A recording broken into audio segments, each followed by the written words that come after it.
কে এই বাড়ির মধ্যে থেকে ষড়যন্ত্রের জাল বুনছে তোমাকে সেটা জানতে হবে মা। চুপ করে দাঁড়িয়ে থাকো এখানে।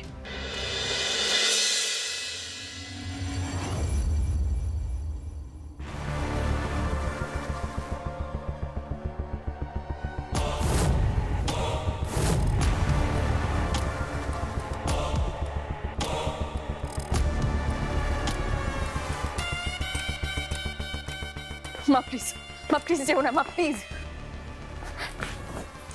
তুমি গেলে হবে না।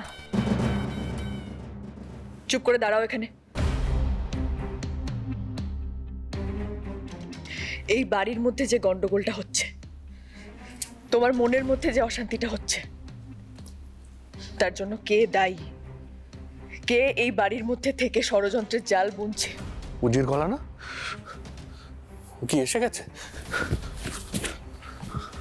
তোমাকে সেটা জানতে হবে মা।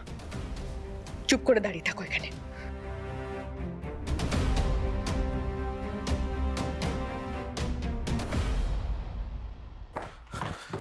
উজি,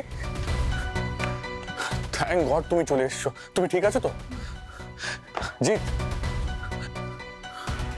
আপনি কি কিছু জানতে পারলেন? কালকে যারা এখানে অ্যাটাক করেছিল তাদের মধ্যে একজনকে ধরতে পেরেছি।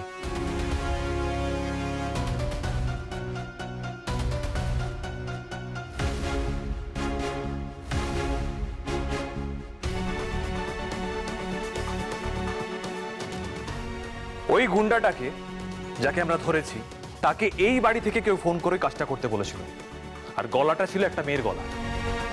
মানে মেয়ের গলা? হ্যাঁ, একটা মেয়ের গলা। একটি মেয়ে এই বাড়ি থেকে ফোন করে ওই কাজটা করতে বলেছিল, ওই কাজটা করার ইনস্ট্রাকশন দিয়েছিল এবং টাকাও পাঠিয়েছিল।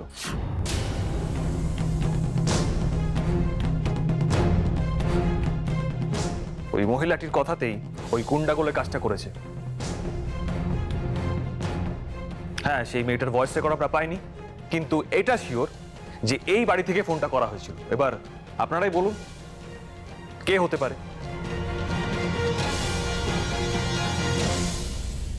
এসব তুমি কি বলছো জিৎ? হ্যাঁ, ভাবুন কি, ভাবতেই তো পারছি না। আমাদের বাড়ির কেউ টাকা দিয়ে গুন্ডা ভাড়া করে আমাদের মাথায় বন্দুক ঠেকিয়েছে। আমি তো বুঝতেই পারছি না এর মানেটা কি রে। হ্যাঁ, মানে বুঝতে পারছো না মা? মানে ওই লোক দুটোকে টাকা দিয়ে অ্যাটাক করানো হয়েছে যাতে তোমার নজরে উজি খারাপ হয়ে যায়। এটাই তখন আমি তোমাদের বলছিলাম মা, উজি পুলিশে চাকরি করছে মানে ওরও বিপদ আমাদেরও বিপদ। সবই তো বুঝলাম, কিন্তু ওই নাম্বারটা কার সেটা কি জানতে পারা গেছে নাকি এখনো জানতে পারোনি? নতুন নাম্বার থেকে করেছিলাম তো, কিন্তু বাড়ি থেকে করাটাই আমার ভুল হয়ে গেছে। বাড়ি থেকে বেরিয়ে করা উচিত ছিল। যে নাম্বারটা আমি ইউজ করি সেটা জানা তো সম্ভব নয় আই গেস। আচ্ছা, আপনারা নাম্বারটা ট্রেস করতে পারেননি? মানে কোথায় আছে সেটা ট্র্যাক করা যায়নি? করেছি। যেই লোকটার নামে এই সিমটা নেওয়া ছিল সে আর বেঁচেই নেই।